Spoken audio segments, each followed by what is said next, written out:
Well, good day and welcome to another segment here on the bench. Today I'm going to go over some fly tying tips and techniques. I'll be showing you some various patterns that I've selected. They may showcase some of the tailing materials or maybe the body. I would like to show you a different style of body, hackling, whatever the case may be. So I'm going to encompass that all in different segments here for you. We'll have it on the chapters of each post, so I'll probably have about 6 or 8 or 10 flies on each. We'll just keep building that catalog up. It'll be available on our channel all the time, and you can kind of go in there and pick and choose whatever you may want to revisit. I'll try to Here's our first fly coming off is the Glimmer Midge. This is one of the old patterns I had for years. This one's got the black underneath and red rib. This one here I'm tying is going to be the cranberry color. We'll tie it 2 times fast just to get it by. We have a 3/32 bead on front of a curved 14 hook and also some 8/0 brown thread. Lays nice and flat. We're going to put some Antron gills on the front. So like all our little gills on our cronies. Tie that down nice and tidy down there. Push our Antron up. Get my thread base down. We'll just trim them gills off nice and short. Get our junk out of the way and taper that front end up. Now we get in, we want to get our ribbing material on here, or body materials. There's going to be, first of all, coming on here will be our stretch flex, stretch floss, and then we'll put some cranberry holographic flashaboo. This is my favorite color. So we won't put no rib on this. This is basically the original Glimmer Midge, just with a nice bright underbody. And this is a great color. Get your hands on this. This is super, super nice color. And then we'll just wrap this stretch right up here, stretch floss all the way up. Now this fly I never actually used any resin on the front of it for years.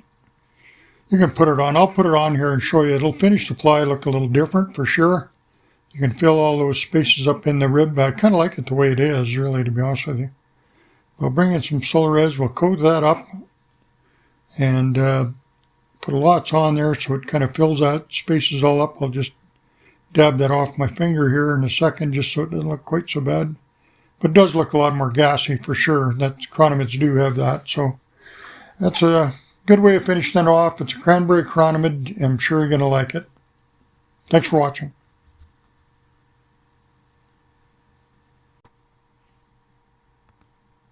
Well, our next fly here is another little chironomid pattern here I've done for years. This is the Magic Midge.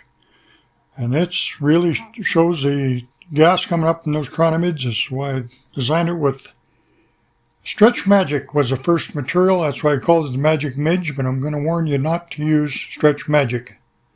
Because we found out the hard way. We tied lots of them. I had one of my tyers tie a whack of these and it turned yellow. So you want to make sure you use a stretchy cord. You'll find that in craft shops. This stretches a mile and never changes color.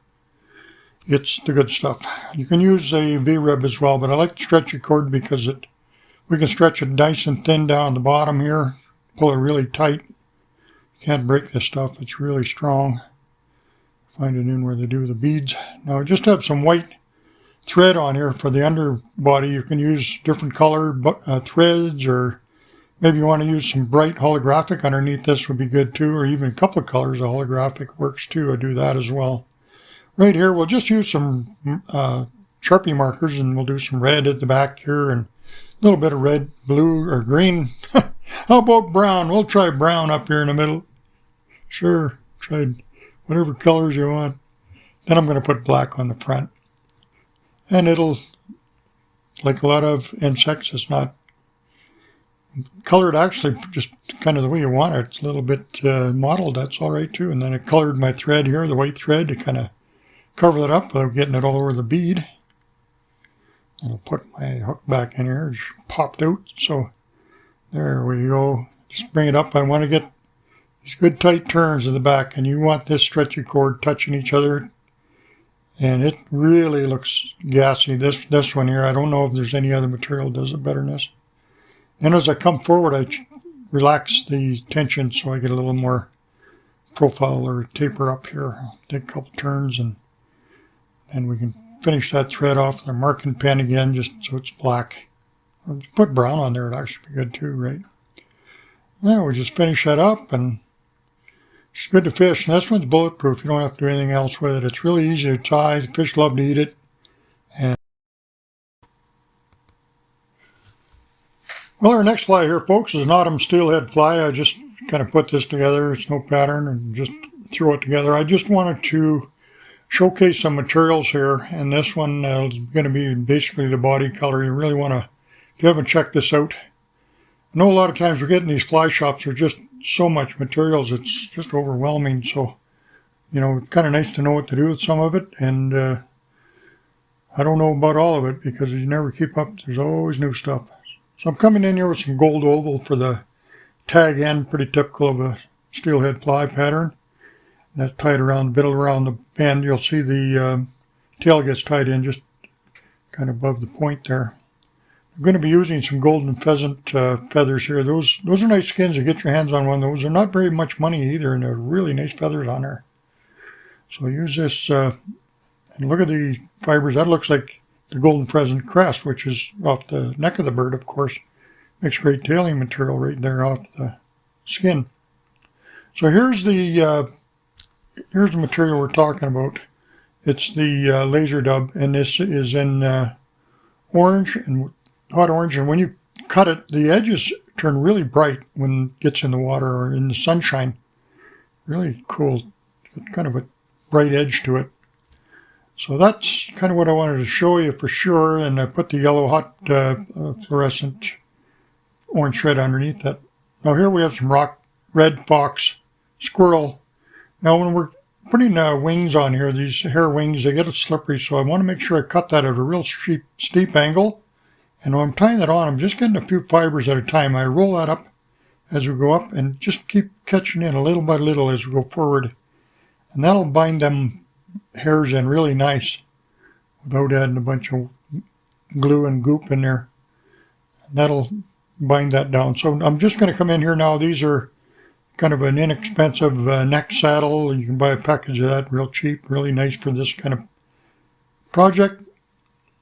Nice webby hackle here at the front. And we'll preen that back. Nice, big, soft, wet hackle here. I don't see why a steelhead wouldn't eat this. We don't have any name for it, but you can tie one up, take them out, see how you do. But I think they'll catch fish just fine. So there it is. I'm going to put a little resin on the front of this fly, make it a little more durable and a little more pretty to look at as well. So, but I'll watch the torch when I put this on here. Look how that brightens up. And those salmonoids they really see the UV rays, so that they'll see that one coming a mile, and you'll move some steelhead with that fly for sure. Thanks for watching Brent's fly fishing instructional series. He can be found on Brent's YouTube channel and Sport Fishing on the Fly.